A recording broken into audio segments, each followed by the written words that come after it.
and welcome back. Welcome once again to an English class, but this is not an English classroom, it's clear. I'm standing in a kitchen. I'm leaning on the kitchen counter. We call this the counter, the place where you put things in the kitchen, the counter. And I'm leaning, me estoy apoyando. I'm leaning on the kitchen counter, talking to you, and I am converting this kitchen into an English teaching classroom. And we will learn a few things about what you do in the kitchen and what utensils and objects you can find in a kitchen. I'm not a cook. I'm not necessarily an expert on what to do in a kitchen. Although when I finished secondary school and I went to the university, I lived away from my family.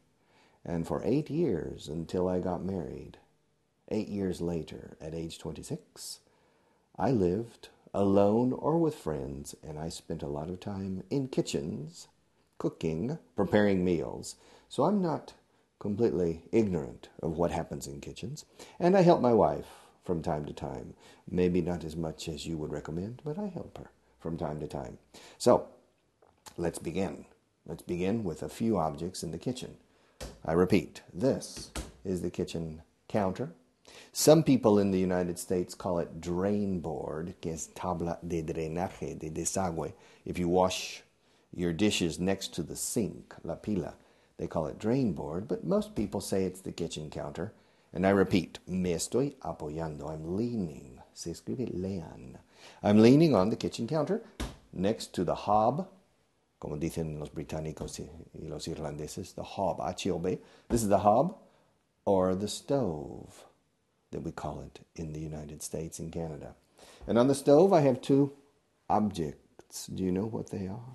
This is a pan, and this is a pan, but they're different. This we usually call a saucepan para hacer salsas. Of course, you can prepare many things in this type of pan. But when we refer to this pan, in order to differentiate it from this one, we call it often a saucepan.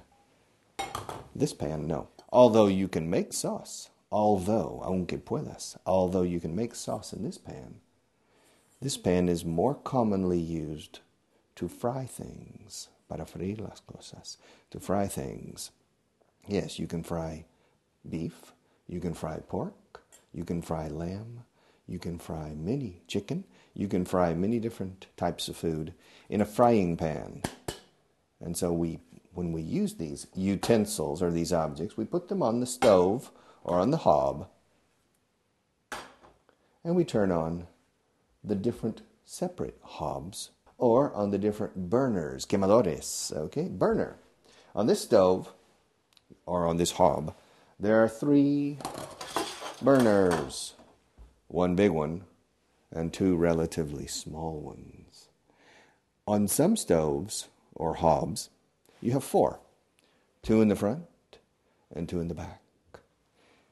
And if I am cooking something here and preparing some sauce here, but I have maybe 2 hours before the meal, I leave these things at a very low heat, un calor muy bajo, and I put them usually on the back burner, or on the back hob, on the back burner, and I cook other things that are more immediate on the front burner, the back burner and the front burner.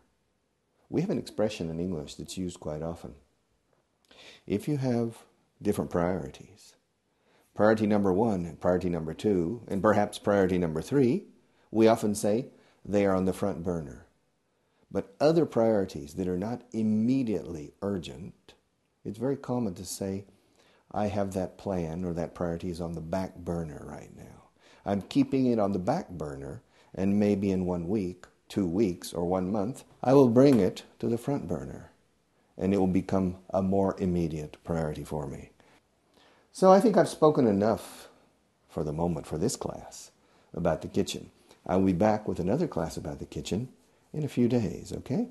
See you later. Bye-bye.